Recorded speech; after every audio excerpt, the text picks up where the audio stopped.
Hopefully आप सब अच्छे होंगे, मैं भी अच्छी हूँ। So welcome to my channel. आज मैं आपसे जो टॉपिक डिस्कस करना चाहती हूँ वो है डायलिसिस और उसके टाइप्स के बारे में। फ्रेंड्स, लास्ट टाइम मैंने आपसे डिस्कस किया था किडनी फेलियर, किडनी डिजीज़ के बारे में। तो आज डायलिसिस के बारे में डिस्कस करूँगी। तो सबसे पहले मैं आपको बताना चाहती हूँ कि मैं खुद एक डायलिसिस पेशेंट हूँ। मेरा एंड स्टेज किडनी फेलियर है। तो I am on peritoneal dialysis. इससे पहले मैं हेमोडायलिसिस पे थी, लेकिन मेरा फिस्टुला फेल हो गया, तो मुझे हेमोडायलिसिस को छोड़ के फिर इसमें पेरिटोनियल डायलिसिस पे आना पड़ा। और मेरा जो डिजीज़ था वो लास्ट ईयर ही डिटेक्ट हुआ है, मार्च में। तो मुझे डायलिसिस पे 1 साल हो गया है। तो चलो शुरू करते हैं। तो सबसे पहले मैं आपको बताती हूँ कि डायलिसिस क्या है। एक प्रोसीजर है जो क्या करता है, आर्टिफिशियली जो है हमारी ब्लड को फिल्टर करता है, टॉक्सिन्स को रिमूव करता है। ओके। और कब डायलिसिस होता है? जब हमारी किडनीज बिल्कुल ही काम करना बंद कर देती हैं, या तो जो उनका फिल्ट्रेशन रेट होता है वो 10 से 15% रह जाता है, तो उसके बाद डायलिसिस पे आना ही पड़ता है।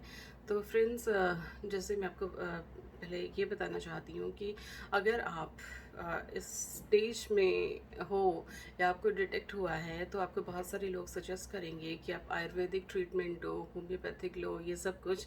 लेकिन फिर भी आपको डायलिसिस कराना ही पड़ेगा। क्यों कराना पड़ेगा? क्योंकि फ़िल्टर नहीं हो रहा है, टॉक्सिन्स जो हैं वो बॉडी में बढ़ते जाएंगे। टॉक्सिन्स मतलब जैसे जो पोटाशियम है, सोडियम है, ओके, ये यूरिया, सीरम यूरिया, ये सब कुछ क्या है बॉडी में बढ़ता जाएगा, और ये बहुत ज़्यादा रिस्की हो सकता है। तो प्लीज़ इन सब चीज़ों को ध्यान मत दीजिए। जो ये अल्टरनेट मेथड आपको बताते हैं, आप अपने डॉक्टर पे ट्रस्ट कीजिए। अ, क्योंकि फिर बाद में नहीं तो कुछ भी नहीं रहता है। तो इससे अच्छा है कि आप अपने डॉक्टर पे ट्रस्ट करें, और अगर हो सकता है तो आप सेकंड ओपिनियन ले सकते हैं कहीं और से। लेकिन फिर भी अगर आपका एंड स्टेज पे है, या तो फोर्थ स्टेज पे है, एंड स्टेज पे है, तो आपको क्या है, डायलिसिस कराना ही पड़ेगा, नहीं तो फिल्ट्रेशन कैसे हो पाएगी। तो फ्रेंड्स, चलो डिस्कस करते हैं कि डायलिसिस कितने टाइप का होता है। तो डायलिसिस जो है वो दो मेन टाइप का है। फर्स्ट है हमारा हेमोडायलिसिस, और जो दूसरा है वो है पेरिटोनियल डायलिसिस। तो हेमोडायलिसिस क्या है? इसमें जो है हेमोडायलिसिस में एक मशीन यूज़ किया जाता है जिसको डायलाइज़र बोलते हैं। तो उस मशीन से जो ब्लड है वो फ़िल्टर किया जाता है। तो इसमें जो प्रोसेस होती है हेमोडायलिसिस की, इसमें हमारी बॉडी में, मतलब या तो आर्म में, लेग में एक एक्सेस बनाया जाता है, वेस्कुलर एक्सेस। और उस वेस्कुलर एक्सेस से दो ट्यूब्स कनेक्ट की जाती हैं, जिससे एक ब्लड लेके जाता है, और जो डायलाइज़र होता है उसमें प्योरीफाई ब्लड होता है, और जो दूसरी ट्यूब से क्या होता है, वो ब्लड वापस बॉडी में आता है। तो ये जो है ये मल्टीपल टाइम जो है ये होता, मतलब रिपीट करती हैं साइकिल्स को मल्टीपल टाइम। और उसका ड्यूरेशन 3 से लेके 4 घंटे का होता है, और ये यूजुअली डिपेंड करता है कि टॉक्सिन्स बॉडी में कितने हैं। और जो हेमोडायलिसिस है ये 2 से लेके 3 बार जो है ये हफ्ते में कराना पड़ता है। मेरा जो था तो मुझे 3 बार कराना पड़ता था वीक में। तो इसी तरह से मतलब टॉक्सिन्स के ऊपर भी डिपेंड करता है। तो कि फिर अब बात आती है कि वेस्कुलर एक्सेस जो बनाते हैं वो कितने टाइप का होता है। तो वेस्कुलर एक्सेस जो है वो 3 मेन टाइप का है। 2 जो हैं वो लॉन्ग ड्यूरेशन की हैं, और एक जो है वो टेम्परेरी है, मतलब कुछ हफ्ते तक ही बॉडी में इसको रख सकते हैं। तो पहला जो वेस्कुलर एक्सेस है वो है एवी फिस्टुला।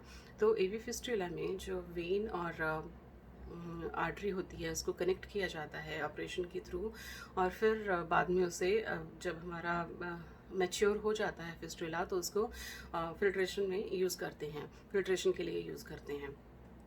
तो जो एवी फिस्टुला है फ्रेंड्स, इसका जो मतलब कब इसको यूज़ कर सकते हैं, 1.5 से लेके 2 महीने तक के बाद, मतलब इसको यूज़ कर सकते हैं। मतलब इसको मैच्योर होने में इतना टाइम लग जाता है, उसके बाद इसको यूज़ कर सकते हैं। और जो सेकंड हमारा एक्सेस है वेस्कुलर एक्सेस, वो है एवी ग्राफ्ट। इसमें क्या किया जाता है, वही सेम प्रोसीजर है, ऑपरेशन के थ्रू एक ग्राफ्ट जो है वो एवी उसमें सॉरी एवी ग्राफ्ट में एक जो ग्राफ्ट है सिंथेटिक का, उसको वेन और आर्टरी के साथ कनेक्ट किया जाता है। और प्रोसेस जो है डायलिसिस का वो इसमें सेम ही रहता है। और इसमें कब यूज़ कर सकते हैं इसको, 2 से लेके 3 हफ्ते के बाद तक इसको यूज़ किया जा सकता है। लेकिन एक और बात है कि ये जो ग्राफ्ट है इसमें भी इन्फेक्शन के कुछ चांसेस रहते हैं।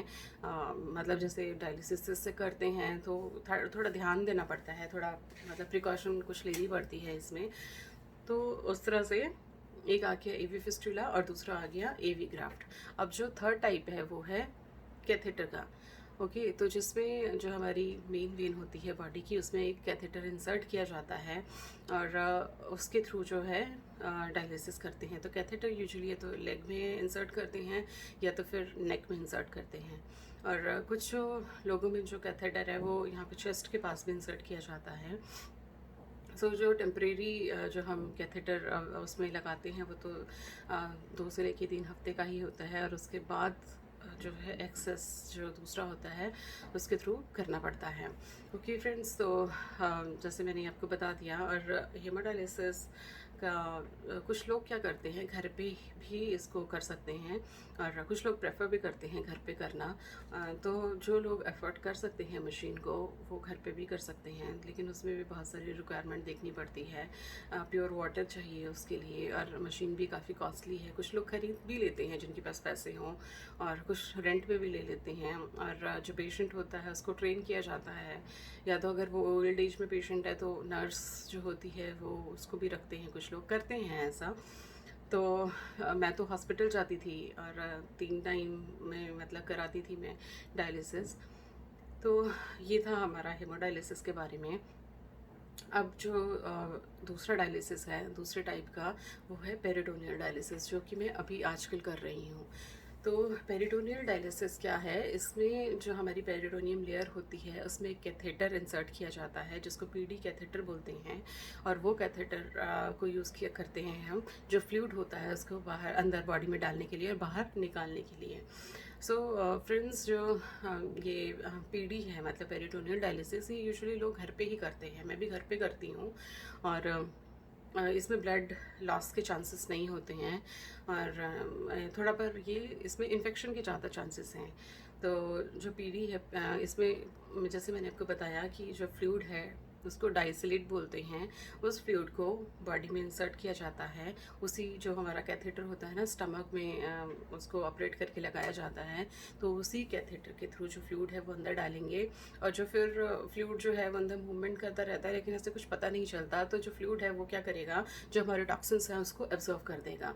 और फिर जब टाइम ड्यूरेशन हो जाता है जैसे 3 घंटा 4 घंटा, तो उसके बाद जो फ्लूइड है उसको दोबारा से एक्सचेंज करते हैं, मतलब उसको रिमूव करते हैं और एक फ्रेश फ्लूइड जो है उसको बॉडी में डालते हैं। तो यूजुअली कितना बार करना पड़ता है, 4 बार, 4 से 5 बार करना पड़ता है। जैसे मैं करती हूँ तो मैं 4 बार करती हूँ, और इसकी भी वेरियस कंसंट्रेशन होती है, जैसे 1.5 हो गया, 2.5 हो गया। तो मैं जो बैग यूज़ करती हूँ वो 1.5 के 2 बैग करती हूँ और 2.5 के 2 बैग यूज़ करती हूँ। तो ये भी डिपेंड करता है कि टॉक्सिन्स कितना है बॉडी में, और एक्सपोर्ट जो है वो स्लो है, फास्ट है या मीडियम है, तो उसके ऊपर डिपेंड करता है। तो फ्रेंड्स, ये हो गया हमारा डायलिसिस के टाइप्स के बारे में। ओके, तो अब है कि जो पीडी है, पीडी भी कितना होता है, हमारे 2 टाइप का होता है, मतलब होता प्रोसेस तो सेम ही है, लेकिन क्या है, एक है जो CAPD है, उसमें मशीन यूज़ नहीं होती है। जैसे जो मैं CAPD कर रही हूँ, इसलिए मेरे को दिन में करना पड़ता है। दिन से लेके क्या, मेरा तो पूरा दिन इसमें चला जाता है। तो इसमें 4 साइकिल्स जो हैं वो मैं करती हूँ। ओके, तो ये है CAPD, जिसमें अपने मतलब खुद करना पड़ता है। और जो दूसरा रहता है CCPD, इसमें मशीन जो है, पेरिटोनियल डायलिसिस के लिए एक मशीन यूज़ होता है जिसमें आप बैग कनेक्ट कर देते हो और रात में उसको अपने कैथेटर के साथ कनेक्ट करोगे और वो फिल्टर होता रहेगा अपने आप। तो फ्रेंड्स यूजुअली मशीन भी थोड़ा कॉस्टली आता है, जो लोग अफोर्ड कर सकते हैं वो ले सकते हैं मशीन को। और इसमें क्या है, यूजुअली अगर कोई स्टूडेंट है या कोई वर्किंग है, मैं तो अभी जॉब नहीं कर रही हूँ तो इसलिए ठीक है, मैं CAPD ही करती हूँ। और अगर कोई कर रहा है, ऐसे जॉब कर रहा है और या स्टूडेंट है, और अगर वो डायलिसिस पे है और वो इस तरह से कुछ पेरिटोनियल डायलिसिस का सोच रहा है करने का, तो आप ये मशीन ले सकते हो। तो इस मशीन में भी सेम प्रोसीजर सेम रहता है, बस एक में आपको खुद करना पड़ता है मैनुअली और एक में मशीन से करना पड़ता है। तो ये आ गया हमारा पेरिटोनियल डायलिसिस के बारे में। ओके, तो एक और जो इसमें आता है वो है CCPD। ओके, सॉरी, ये तो मैं आपको बता चुकी हूँ CCPD का। फिर एक आता है IPD होता है इंटरमिटेंट पेरिटोनियल डायलिसिस, जिसको हॉस्पिटल में करते हैं, पर इसका ड्यूरेशन थोड़ा लंबा होता है। फिर एक और डायलिसिस का टाइप है जिसको बोलते हैं CCRT, जो है कंटिन्यूस रेनल रिप्लेसमेंट या continuous renal replacement therapy. Okay, तो इसमें भी क्या बोलते हैं, इसको हेमोफिल्ट्रेशन भी बोलते हैं। और इसको यूजुअली का किस पे किया जाता है, जिनका एक्यूट किडनी फेलियर है और जो ICU में एडमिट है उनके लिए। ओके फ्रेंड्स, तो इतना डायलिसिस के बारे में और उसके टाइप्स के बारे में हो गया। तो अभी हम डिस्कस करते हैं कि इनमें रिस्क फैक्टर क्या है।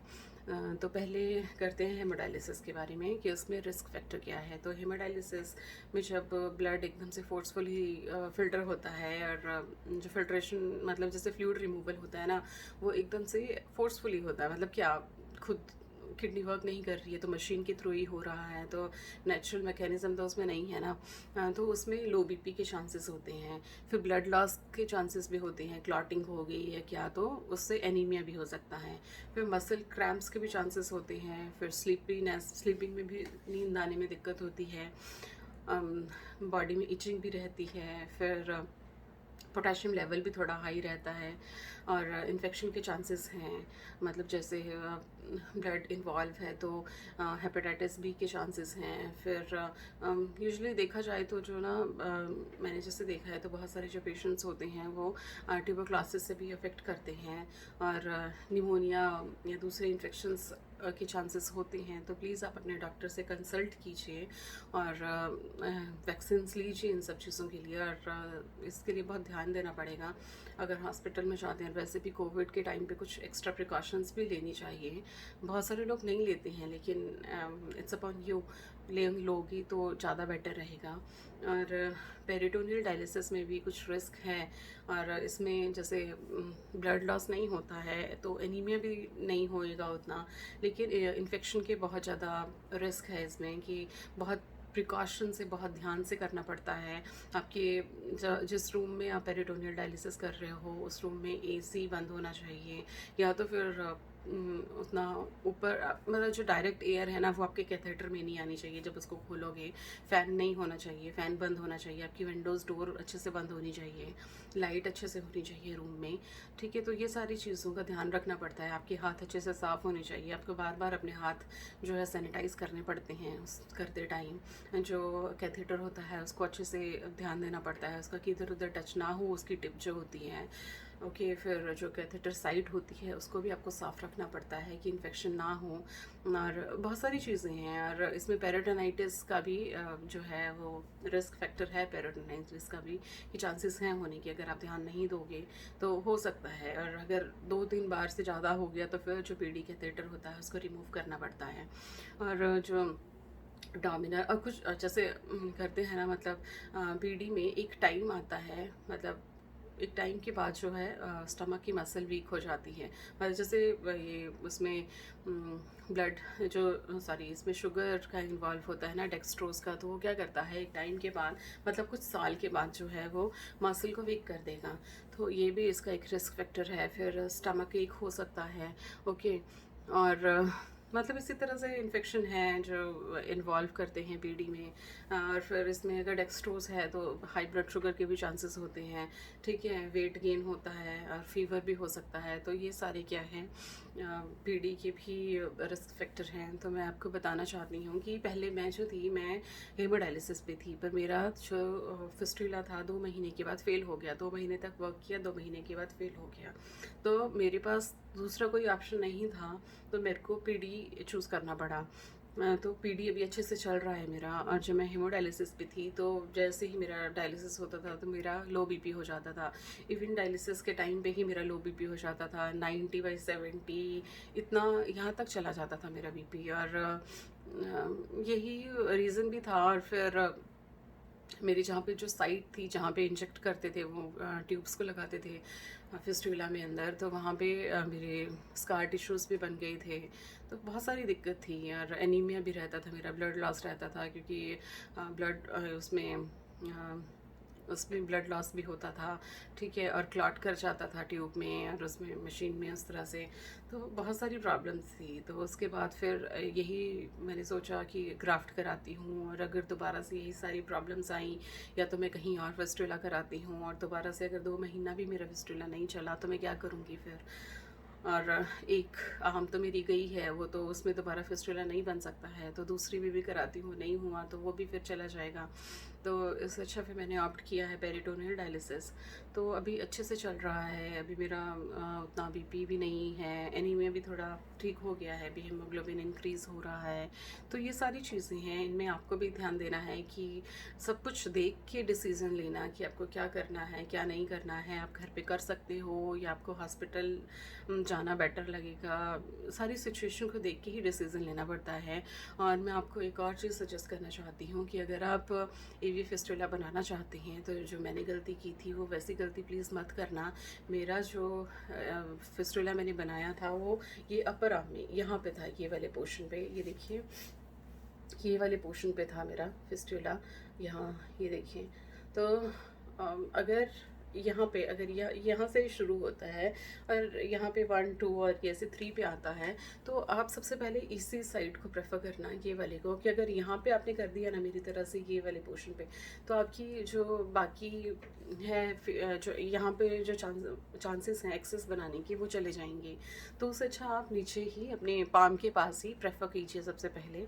तो अगर वो फिर वर्क नहीं किया तो फिर बाकी चांसेस तो एटलीस्ट हैं आपके पास। और बस ध्यान रखना, अपने इन्फेक्शन से बचा के रखना, यही सारी चीज़ें मैं बोलना चाहती हूँ। और लाइफ सच में हमको बहुत सारी चीज़ों के एक्सपीरियंस देती है। मैंने कभी नहीं सोचा था कि मैं ये सारी चीज़ें भी डिस्कस करूँगी, पर it's all about it's a part of life, क्या कर सकते हैं। ओके, जैसी भी सिचुएशन है हमको उसको फेस करना है। और हारना नहीं है, किसी भी चीज़ से डरना नहीं है। ओके, अगर आपको पता चले कि you are suffering from this problem, कि ऐसा है, हो गया है, अब क्या कर सकते हैं, लेकिन डरना नहीं है। Be strong, you are a fighter. आप लड़ सकते हो और आप जीत भी सकते हो। और इट्स ये लाइफ है, बहुत लाइफ बोलते हैं ना कि ज़िंदगी बहुत छोटी है, एक एक पल को जियो। मुझे जब पता चला था तो yes, it was shocking for me, but still मैंने सोचा कि नहीं, I have to fight back. तो you you also have to fight back if you are suffering from this. और किसी भी चीज़ की चिंता मत कीजिए। और अगर आपको और भी कुछ मुझसे पूछना है तो प्लीज़ कमेंट करना, and please like share and subscribe. Thank you.